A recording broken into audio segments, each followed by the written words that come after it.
자, 이제 오늘 두 번째 인물을 얘기할 건데요. 이미 사실 이건 몇 분 나눈 분들이에요. 선거를 앞두고 다시 말씀을 드리는 건데 정청래 더불어민주당 대표와 장동혁 국민의힘 대표입니다. 사실 제가 예전에 이유진 기자 자리에 패널로 앉으실 때 이분들을 다뤘던 기억이 있는데요. 오늘은 좀 이제 선거 앞뒀으니까 이분들의 그 정치 리더십에 대해서 좀 얘기를 할 건데요. 일단 본격적으로 이 얘기하기 전에 요거 하나 짚고 가겠습니다. 얼마 전에 그 경찰이 정청래 대표하고 장동영 대표의 그 신변보호를 하기로 했는데 정 대표 겨냥한 테러 모의 정황이 포착됐다. 뭐 이런 얘기가 있었습니다. 이거 전말을 좀 짚어주시겠습니까?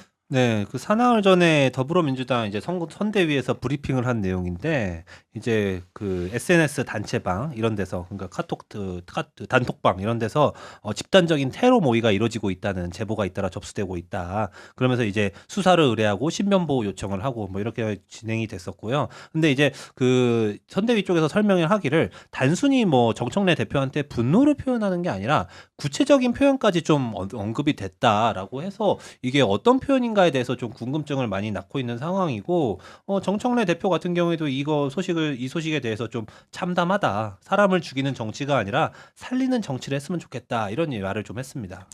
사실 선거철만 되면 그 정치인들 피습 얘기가 많이 나오는데 이재명 대통령 얼마 전에 받은 그 당한 테러 사건도 있었고 송영길 후보 피습도 받았고 그다음에 이제 박근혜 전 대통령 커터칼 사건까지 되게 유사한 사건들이 많이 발생하지 않았습니까? 그래서 이 부분에 대해서는 그 각별한 주의가 필요하다 이 말씀 드리고 싶고요. 본격적으로 이제 두 인물 리더십을 파고 들어가 볼 텐데요.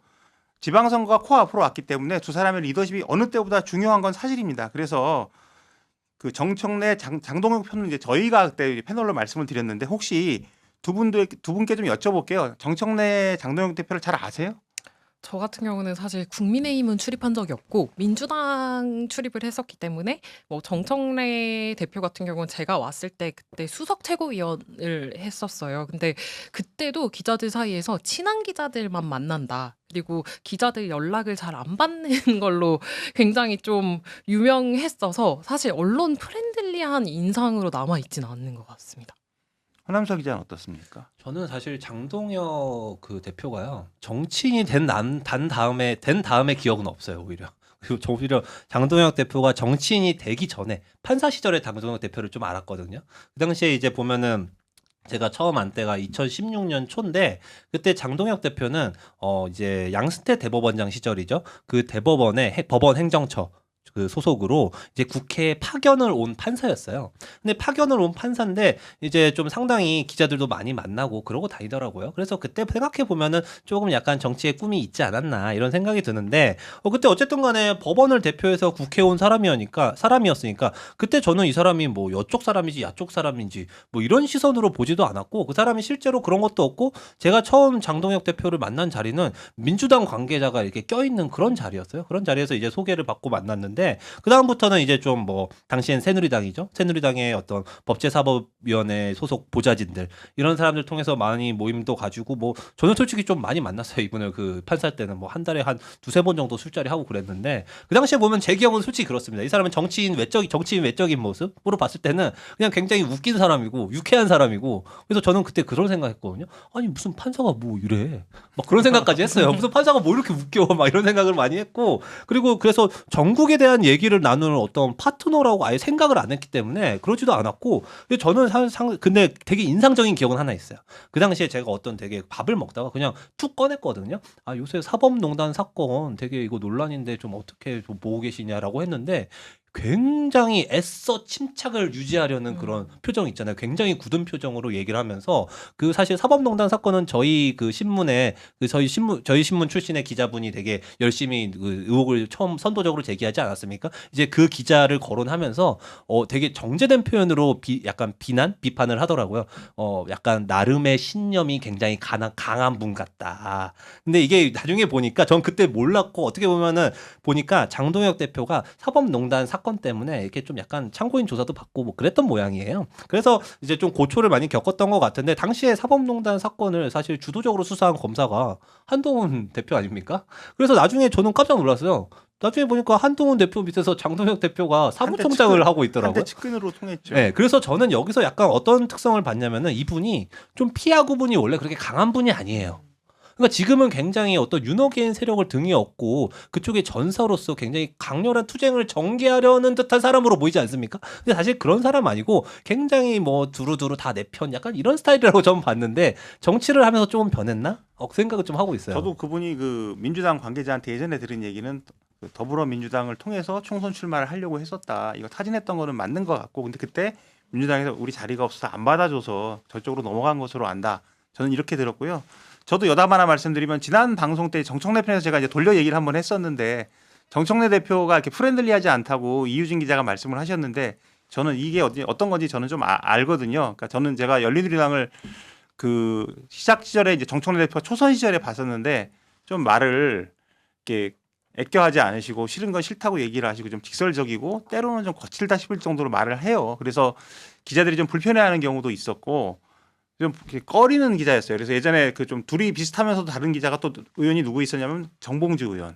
정봉주 정청래가 양정인데 둘이 좀 달라요. 비슷하면서 다른데 할 말은 하는데 정봉주는 좀 더 프렌들리하고 정청래는 좀 덜 프렌들리했던 것 같아요. 그런데 이제 어떤 일이 있었냐면 지금 이제 의원이 아닌데 어떤 그 전직 의원 자리가 이제 저하고 좀 인간적으로 가까운 분이었는데 의원직을 떨어지시고 이제 다시 정치를 하고 싶은데 자기가 뭘 잘못했는지 저한테 진지하게 묻는 자리를 한번 갖자고 하셔서 저도 그때 어린 마음에 이제 뭐 좀 술도 몇 잔 들어가고 하면서 뭐 선배 뭐 이런 건 하시면 안 되고 뭐 이런 말은 선배가 오르신 건 알겠지만 그래도 이런 거는 좀 안 하시는 게 앞으로 당 생활하는 데 도움이 되지 않을까 하면서 제가 했던 말이 뭐냐면 정청래 의원 같이 그렇게 하면 안 된다. 그렇게 하면은 근데 정청래 의원도 사실 그때 원해였어요. 그래서 이제 그렇게 하면 안 되고 좀 거리를 두셔라 이렇게 얘기를 했는데 그 의원이 갑자기 저를 보면서 어떡하지 불렀는데 그래서 보니까 한 5분 있다 저쪽에서 들어오시는 거야. 그래서 깜짝 놀라가지고 얼마나 당황을 했는지 술은 엄청 먹었는데 무슨 말 했는지 기억은 없어요. 그리고 다시 볼 일은 없었는데 정청래 의원 얘기를 제가 좀 이제 취재를 하면서 들어본 거는 사람을 되게 낯을 가리고 그런데 자기가 필요한 사람은 굉장히 전략적으로 공략을 한다고 해요. 그래서 제가 지난 방송에도 말씀을 드렸지만 지금 민주당의 김영환 의원이라고 있거든요. 그분 같은 경우는 처음에 출마를 할 때 아무도 이렇게 좀 신경 안 쓰고 김현미 의원 보좌관 출신입니다. 근데 이제 아무도 신경 안 쓰고 뭐 출판 기념회 합니다 했는데 오지도 않고 그런데 정청래 대표가 혼자 와가지고 그 처음부터까지 자리를 지키고 나갈 때 같이 악수도 하고 인사해줬다 뭐 이런 얘기를 들었고요. 또 뭐 지역구에서 이제 뭐 예를 들어서 좀 세신 분들이 뭐 친상을 당했다 그러면 지역까지 내려가서 챙기고 이래서 주변 관리를 잘 하시는 것 같아요. 그래서 지난 전정대에서도 좀 약간 의원들은 전부 다 박찬대 의원을 밀었지만 정청래 대표가 된 게 그런 공략을 굉장히 잘하고 전략적으로 잘 파고드신다고 합니다. 근데 이제 두 사람이 좀 문제가 있잖아요. 그게 뭐냐면 그 강성지지층이 끌려다닌다 이런 말이 있는데 여기 동의하세요? 네, 동의할 수밖에 없는 것 같고요. 사실 그 19일 그 정청래 대표가 오전에 김어준 뉴스공장 나가고 오후에 이제 매불쇼를 나갔거든요. 근데 지금 보면 그 배경이 뭔가를 봤을 때 그 전북지사 선거가 꼽히는데 김관영 무소속 그 후보가 이원택 민주당 후보를 앞지른다는 지금 여론조사가 나올 정도로 엎치락뒤치락인 상황에서 이제 이 강성 지지층들이 많이 보는 유튜브로 가서 어떻게 보면 지지층에 호소하는 그런 전략이었다고 풀이가 되거든요. 근데 사실 지금 민주당이 접전을 벌이는 지역이 한두 곳이 아닌데 이 바쁜 상황에서 당 대표가 그런 유튜브를 찾아서 하루에 두 차례나 그걸 소외한다는 것 자체가 강성 지지층에 굉장히 의존하고 있고 이게 선거 전략이란 측면에서 봤을 때는 과연 중도 확장이랄지 아니면 선거에 이기는 전략이냐라는 측면에서는 굉장히 좀 안 좋은 수를 두고 있는 게 아닌가 하는 그런 모습으로 보입니다. 근데 왜 경향 TV에는 안 나와주시나요? 그러니까요. 그것도 굉장히 서운하네요. 궁금하네요. 약간. 이거 그 정청래 대표는 그런 것 같고, 근데 장동혁 대표 같은 경우에는요, 사실 강성 지지층이 끌려다닌다. 근데 그거 누가 봐도 그렇잖아요. 누가 봐도 그렇고, 저는 되게 단적인 사건 하나만 꼽자면은 사실 지난 2월인가 그때 이재명 대통령하고 오찬 밥 먹기로 점심 먹기로 해놓고 그거 1시간 전인가 2시간 전에 취소했잖아요. 사실 그거 보면은 그때 그런 얘기 있잖아요. 그 전환길과 고성국이 너무 방방 뛰어서 길길이 날뛰어서 그거에 휘둘려서 결국 이거 막판에 돼서야 취소를 했다라고 그렇게 해가지고 사실 이거 보면은 굉장히 좀 강성지지층에 많이 끌려다니는 단적인 사례라고 할 수 있고 요새 SNS 또 페이스북 굉장히 열심히 글 많이 쓰시거든요. 하루에도 몇 개씩 올리는데 좀 아파 보이세요 글들이. 아파 보여요? 네. 거기에 약간 코드를 보면요. 그 코드가 조금 약간 굉장히 젊은 어떻게 보면 우파 성향의 그런 사람들을 좀 겨냥하는 듯한 말투와 코드를 쓰고 있지 않나. 뭐 예컨대 뭐 갑자기 UFC 얘기를 하면서 정치 얘기를 한다든지 이런 것들은 굉장히 어떻게 보면 20대 남자 그런 층에 굉장히 어필하는 그런 코드가 좀 많이 담겨 있는 것 같고. 근데 그래서 어떻게 보면은 당대표의 SNS라고 하기엔 좀 무게감이 많이 떨어져 보이는 것도 사실이에요. 막 그런 거 하거든요. 그 예전에 그 우상호 후보가 홍제동 발언 있잖아요. 홍제동이 뭐 강릉이 아니라 뭐 원주냐 막 이런 식으로 해가지고 뭐 사람들이 강원도도 모르는 사람이 어쩌고 이렇게 많이 비판을 했는데 그래서 갑자기 뭐 장동혁 대표 같은 경우에는 그 우리 서울 홍제동에 인왕시장 가가지고 막 밥을 먹는 그런 사진을 찍어 동네인데? 올립니다. 예.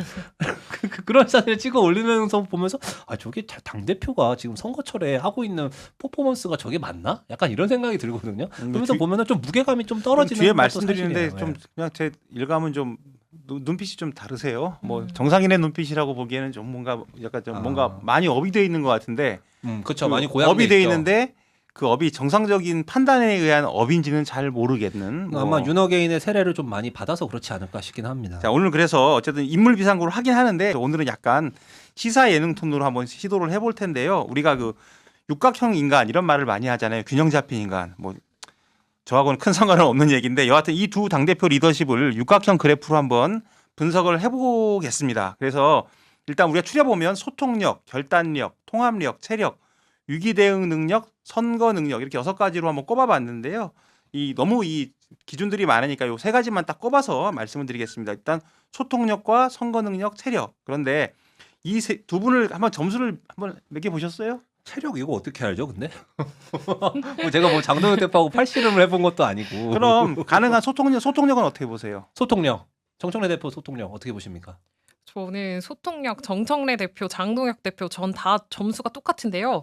그 문제점이라고 했습니다. 점수를 0에서 뭐 10 이렇게 매기지 않고 그냥 문제점이다 이분들의 그렇게 매겼는데 아까도 말씀 주셨지만 강성지지층에 지나치게 의존하는 모습 보이고 있고요. 그리고 계속해서 그 정청래 대표 같은 경우는 특히 이렇게 이렇게 당청 갈등 혹은 아니면은 뭐 이견 이런 보도들이 계속해서 이재명 정부 출범 이후에 나오지 않았습니까? 그래서 이게 지지층들 사이에서도 사실 분열이 있고요. 이렇게 계속해서 어떤 분열을 낳고 있는 소통 능력을 보여준다라고 했을 때 저는 문제점이라고 보고 장동혁 대표도 아마 비슷할 것 같은데 이게 소통을 누구와 하고 있는지도 사실 잘 모르겠고 예, 지금 보여주는 소통 능력으로는 도저히 점수를 매길 수 없어서 그냥 두 분 다 문제점이라고 저는 체크했습니다. 도저히 점수를 매길 수 없다. 소통력 근데 저는 장동혁 대표는 20점 주고 싶습니다.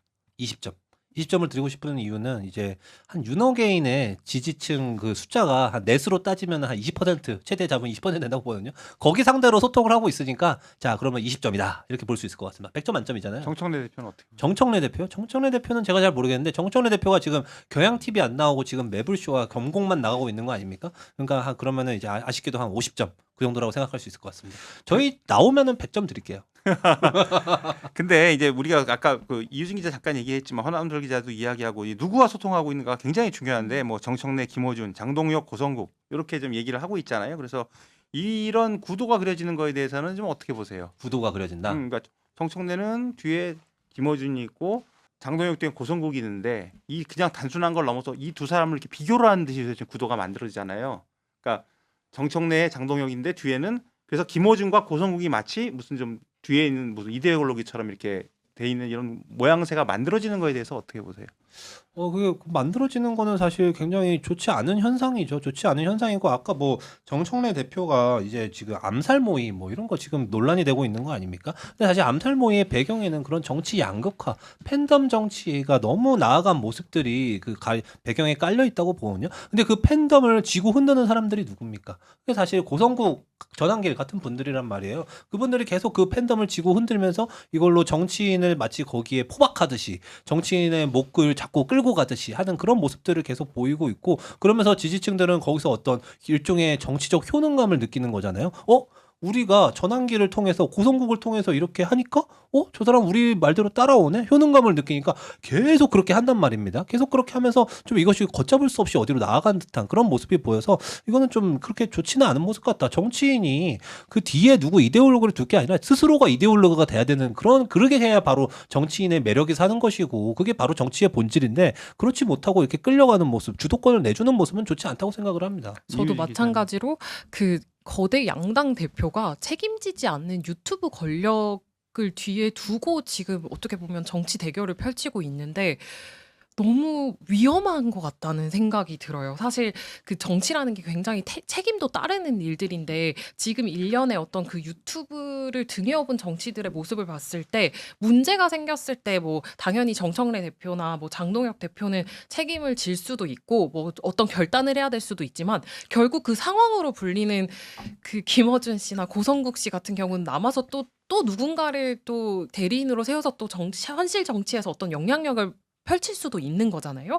그랬을 때 과연 이게 건강한 모습일까? 이게 정말 한국 정치 어디로 가고 있나? 이런 고민까지 해봐야 될 정도의 어떤 문제라고 생각하고 그리고 이렇게 가는 게 그 두 사람에게도 과연 좋을까라고 했을 때 저는 그 장기적으로 봤을 때는 결국은 운명 공동체로 가는 것이기 때문에 좀 좋지 않은 일이 아닐까 그렇게 생각을 해봅니다. 저는 거기서 약간 장동혁에게 고성국이 좋을까라고 했을 때 약간 한 가지 들고 싶은 예시가 있거든요.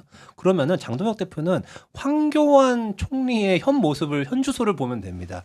예전에 황교안 총리가 이제 그 미래통합당이었죠. 그때는 이제 2020년 총선을 치르기 전에 이제 거기서 이제 미래통합당에서 당대표를 하면서 지금의 국민의힘을 이끌지 않았습니까? 이끌고 있었는데 당시에 그 황교안 대표가 그러면 이제 총선이 선거가 앞다운 게 오니까 이제 대여 투쟁을 되게 가열차게 하면서 청와대 앞에서 텐트를 치고 노숙을 하면서 투쟁을 합니다. 그리고 삭발까지 했거든요. 그래요. 그때 되게 화제가 됐던 게 사실은 그분이 자기 머리가 아닌 줄 알았어요. 그래서 그때 제가 그 정치부장이었는데 부장회의에서 그런 얘기를 했어요. 그 어떤 분이 이제 그 황교안 대표가 머리를 깎는답니다. 그랬더니 사진부에 들어오신 선배께서 사진부장 선배께서 근데 그분은 자기 머리가 아닌 것으로 알고 있다. 이제 우리가 그런 얘기를 했거든. 사실 저도 그런 줄 알았어요. 근데 네. 딱 깎았는데 보니까 자기 머리인 거야. 그래서 야, 이거 어디서 심었냐. 나중에 화제가 왜 이렇게 됐다. 머리에 관심이 많으세요? 아이 중요하죠. 좀 빠져요? 아이 좀. 지금 머리 얘기를 하려는 건 아니고 그 당시에 이제 아니 우리 정치 예능 네. 얘기하고 있잖아요. 그러니까 지금. 황교안 대표가 그 당시에 이제 청와대 앞에서 노숙 투쟁을 하는데 보좌진들이 한숨을 쉬는 거예요. 그러니까 이 투쟁 방식이 잘못됐다 이런 게 아닙니다. 황교안 대표가 밤새 거기서 앉아서 텐트 안에서 극우 유튜브를 보고 있다는 거예요. 아이고. 그게 보좌진들, 당직자들이 보기에도 너무 한심해 보이고 저기에 이끌려가면 안 되는데라는 안타까움을 토로하는 사람들이 굉장히 많았어요. 근데 결국 지금 황교안 대표 뭐 하고 있습니까? 결국 거기서 헤어나오지 못하고 오히려 더 그분이 점점 더 생각이 이상한 쪽으로 발전하는 것 같거든요. 그 부정선거론에 빠지더니 이제 완전히 이제 메이저 정치인이라고 보이지가 않잖아요. 그게 도무지. 이런 것 같아요. 자기가 자기를 부정하는 순간 자기가 지금까지 살아온 세월들이 다 무가 되잖아요. 그럼 이게 어느 순간으로 가게 되는 거냐면 이제 자기가 자기를 속이는 단계로 접어든 게 아닌가 이런 생각이 들고 저도 하나 덧붙이고 싶은 말이 있었는데 저희가 요새 지금 고성국과 김어준을 얘기하는데 사실 이게 저는 뭐 어느 정청래 김어준 편을 드는 건 아니지만 두 분들이 상당히 좀 모욕적으로 느낄 것 같아요. 왜냐하면 김어준이 고성국만큼은 아니지 않느냐 뭐 이렇게 생각을 할 수도 있을 것 같고 일단 고성국은 어떤 사람이냐면은 윤석열 내란을 옹호한 사람이잖아요. 옹호하고 윤석열이 오죽하면 내란을 했겠냐 뭐 이렇게 말하는 사람인데 이것과 비교된다는 것 자체가 이건 김어준과 정청래가 약간 영향력 감소가 온 게 아닌가. 그래서 지난번에 우리 그 합당무산 조국혁신당하고 합당무산 됐을 때 민주당하고 정청래 대표가 제안을 하고 그 김어준 총수가 이제 그 뒷받침을 했는데 그게 안 됐잖아요. 그러면서 그때 사실은 영향력이 좀 감소를 합니다. 감소를 하고 김어준이라는 사람이 그 진보 진영의 대표 스피커였는데 지금은 약간 친문이라는 어떤 정치 세력의 스피커처럼 약간 좀 영향력이 약간 줄어든 측면이 있어요. 그래서 이런 결과까지 이어진 게 아닌가. 고성국하고 같이 막 동률 비교하는 듯한 워딩들이 여기저기 많이 나오잖아요. 그래서 이거 자체가 좀 김어준에게는 굴욕이 아닐까 그런 얘기를 생각이 들고 그래서 예를 들어서 이제 아스팔트를 대변하는 고성국 장동혁, 그다음에 뭐 친문을 대변하는 김어준, 정청래 이런 구도인데 친문이 아스팔트는 아니지 않느냐. 그래서 요거는 좀 제가 뭐 동률 비교를 하면서도 참 좀 씁쓸한 요런 그 생각을 좀 해봤습니다. 그리고 이제 두 번째로 우리가 그 얘기할 수 있는 게 선거 능력인데요. 정청래, 장동혁 두 분 비교하면 어떻게 해주시겠어요, 점수를? 선거 능력으로 봤을 때 장동혁 대표는 지금 선거 능력을 측정할 수가 없습니다. 이분을 지금 선거 어느 판에서도 지금 반기지 않고 있거든요.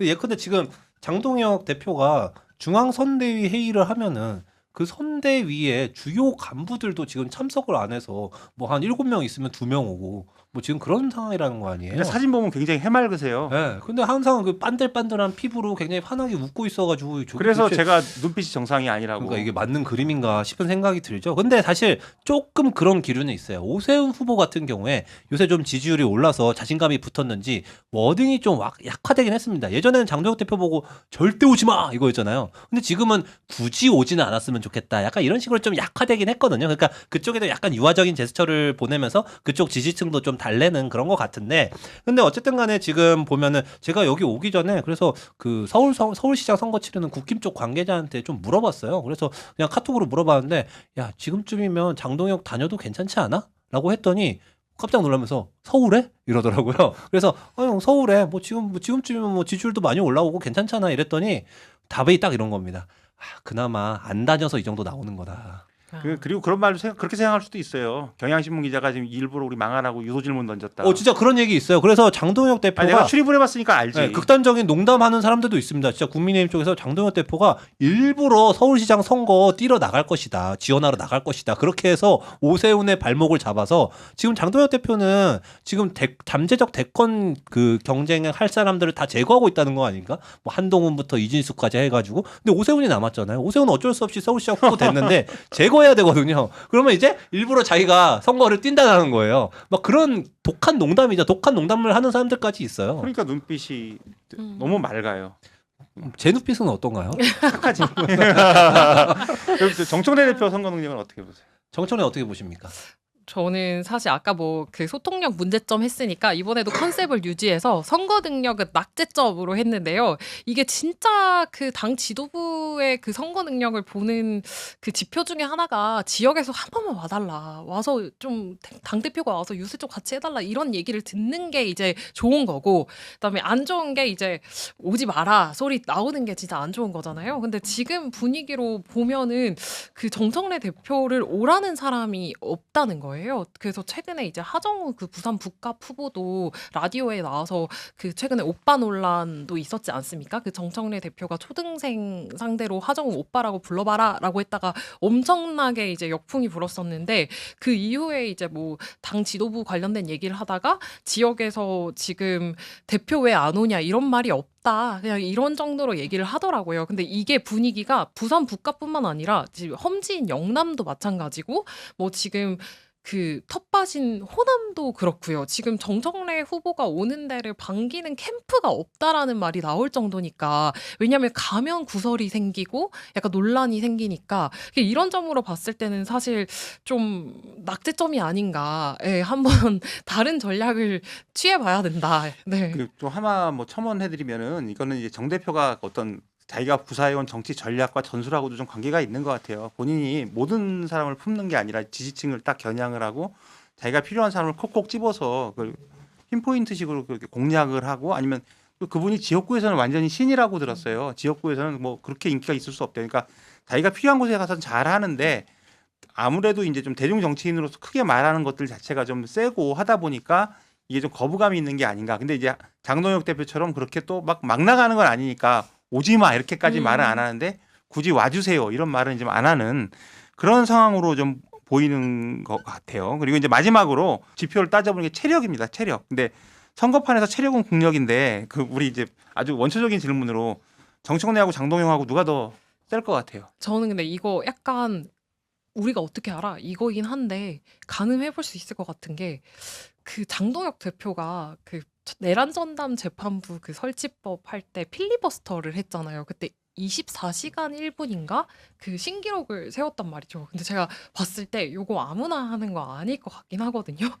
그런 거 봤을 때 나이 측면도 있고 물론 정청래 대표도 술을 좀 안 마신 지가 몇 년이 됐다 그러고 뭐 박찬대 의원이랑 지난번 전당대회 때 붙었을 때도 체력은 내가 더 좋다 막 이렇게 얘기는 하긴 했었지만 결국 평가는 이제 객관적 데이터로 해야 되는 거기 때문에 그런 걸로 봤을 때는 24시간 필리버스터를 했던 장동혁 대표가 좀 더 체력이 좋지 않을까 저는 그렇게 추측을 해봤습니다. 자, 허남솔 기자는 어떻게 생각하세요? 저는 저렇게 객관적으로 입장할 수는 없는데요. 굉장히 주관적인 경험입니다. 아까 말씀드렸다시피 장동혁 대표가 판사 시절에 이제 한 달에 한 두세 번 정도 술자리를 해본 개인적인 경험으로 봤을 때 체력 굉장히 좋습니다. 그렇게 그런데도 이제 피부 보면 알잖아요. 피부가 되게 반딱반딱하잖아요. 저분 굉장히 젊게 사시는 분이고 체력은 굉장히 좋을 거예요. 근데 지금 그 체력을 지금 쓸 선거 운동 자리가 없다. 좀 안타깝네요. 저도 그 장동혁 대표 손을 들어주고 싶었는데 저는 이제 이렇게 봤어요. 미국도 다녀오고 사실 곳곳에서 욕 먹잖아. 오지마 오지마. 그런데 사진 찍히는 거 보면은 항상 해맑고 허남별 기자 얘기한 대로 피부도 막 반들반들해. 그러니까 이 체력이 뒷받침되지 않으면 온갖 부정적 여론을 이기기가 어려워요. 그러니까 본인이 맞습니다. 나는 괜찮아 하면서 자기를 속이고 자기 최면을 걸면서 타고난 강철 체력으로 지금 이 국면을 자기 깐에는 되게 정면 돌파하고 있다. 이렇게 믿고 있는 게 아닌가. 이런 생각도 좀 해봤고요. 자, 오늘 그 육각형 분석을 통해서 두 당대표의 그 현재를 좀 가볍고도 무겁게는 아닌 것 같아 가볍게 짚어봤습니다. 그래서 이제 이 선거가 두 사람의 그 정치적 운명하고도 완전히 걸려 있는데 일단 정청래 대표는 연임을 원하고 있지 않습니까? 근데 뭐 만약에 이번 선거에서 송영길 후보가 살아 들어오고 이광재 후보가 살아 들어오면 그분들도 경쟁자고요. 또 이제 김민석 총리가 계시는데 이 사람들과 경쟁해서 정 대표가 연임할 가능성은 어느 정도로 보세요? 그 아까 앵커께서도 말씀하셨지만 그 정청래 대표가 어쨌든 자기 사람 하나는 확실하게 챙기는 사람인 거잖아요. 그리고 제가 너무 오늘 뭐 낙제점이니 문제점이니 말하긴 했지만 또 되게 여린 분이라고 하더라고요. 울기도 잘 우신다고 하시던데 이게 오히려 열이기 때문에 좀 그런 강성 지지층이나 이렇게 본인에게 강하게 이제 환호해주는 쪽으로 더 마음을 쓰시는 게 아닌가 이런 생각도 제가 혼자 해보기도 했었는데 어쨌든 근데 이분이 그래도 좀 맨파워 혹은 아니면 그런 네트워크가 있는 분이기 때문에 연임할 가능성이 적지는 않다고 봐요. 그리고 지난 전대에서도 박찬대 의원이 소위 말해서 명심을 얻었다고 했지만 굉장히 많은 그리고 차이로 의원들도 사실 원사이드하게 지지한다고 그랬었죠. 그러니까요. 예. 근데 예상 밖으로 정 대표가 많은 득점을 했잖아요. 그런 측면에서 봤을 때 연임 가능성 없다. 막 이렇게 말을 하긴 어렵지만 결국은 근데 이게 결국 지선 결과랑 맞물려 있다고 생각하거든요. 이번 지선 결과가 좋지 않게 나오면 이 여파가 그대로 정 대표에게 갈 것이라고 보고 거기에 이제 대항마로 나오는 뭐 김민석 총리라든지 송영길 뭐 그 지금 후보 같은 경우가 얼마만큼 역할을 보여주는지에 따라서 그 연임 여부가 아마 결정되지 않을까. 근데 저는 정리하면 이번 지선 결과가 많은 영향을 미칠 것이다. 그렇게 보고 있습니다. 저도 하나만 짚고 싶은 게 청와대의 의중도 참 중요할 것 같아요. 물론 청와대가 얼마나 영향을 미칠지 모르겠지만 지난 전대 때는 영향을 한 요만큼 미쳤다면 그 정청래 체제의 1년을 겪으면서 사실 청와대에서 굉장히 불만이 많은 것으로 저는 알고 있어요. 뭐 이유진 기자가 더 잘 알겠지만 그래서 이걸 또 하게 둘 것인가 이런 생각들을 분명히 고민할 것 같아요. 그러면 정청래 대표가 정말 하고 싶으면 청와대 가서 풀어야 된다. 이런 과정이 필요하지 않을까 하는 어떤 넘겨짚음을 한번 해보고요. 자, 우리 또 피부 맑으시고 우리 장동혁 대표. 뿔뚝뿔뚝하시는 장동혁 대표 이제 대권. 우리 반짝이는 장동혁 대표. 장동혁 대표는 그렇습니다. 저는 서울 선거 결과에 달려 있다. 이것은 그 대표를 계속 이어나갈 수 있을 것인가 서울 선거 결과에 달려 있다고 보는데 지금 서울이 사실 정원호 후보를 오세훈 후보가 좀 많이 추격하고 있는 상황으로 보이긴 하거든요. 뭐 부동산 문제도 있을 것이고 예컨대 아니면은 공소 취소 이것을 민주당의 일부 의원들이 너무 빨리 띄우는 바람에 좀 약간 서울 같은 경우에는 보수 결집뿐만 아니라 중도층이 살짝 움직이는 그런 효과도 좀 냈다고 생각을 하는데 그러면서 이제 오세훈 후보가 사실 어떻게 보면은 선거 전에는 너무 전망이 어두워서 후보 등록을 미루면서까지 어떻게 보면 차기 당권 도전에 대한 밑밥이랄까요? 명분이랄까요? 이런 것들을 좀 쌓는 과정이 있었단 말이에요. 저도 오세훈 시장이 등록 안 할 거라고 사실 저는 네, 관측했었어요. 그렇게 관측하는 분들도 많았는데 어쨌든 왜냐하면 간에 그 최종 정치 스타일이 등록했단 말입니다. 그랬으니까. 네. 근데 최종 등록을 해가지고 지금 선거를 치른 상황이고 만약에 여기서 오세훈 후보가 된다라고 하면 장동혁 대표도 사실 어떻게 보면 좋을 수 있어요. 이 결과를 나의 전리품 삼아서 내가 이렇게 했다. 내가 공천한 사람 아니냐. 뭐 이런 식으로 해가지고 나중에 그 자기의 명분으로 연임이나 아니면 계속 이어나가는 명분으로 싸울 수도 있고 만약에 서울 지고 영남도 상황이 좋지 않으면은 뭐 이제 장동혁 대표는 결단을 해야 되겠죠. 그때는 정말 결단을 하지 않으면 그건 안 되는 정치적 도리가 아닌 거죠. 근데 이번에 아마 뭐 결단을 하게 되면 우리 황교안 대표처럼 아마 다시 이 주류로 오기는 쉽지 않을 거예요. 그걸 아마 반면교사 살고 있을 겁니다. 다만 의원직을 아직은 가지고 있기 때문에 죽는 시간이 좀 다르겠죠. 근데 그 길은 피할 수 없다. 이렇게 보고요. 인물 비상구의 시그니처죠. 자, 한 줄 논평으로 오늘 이야기를 마무리해 보겠습니다.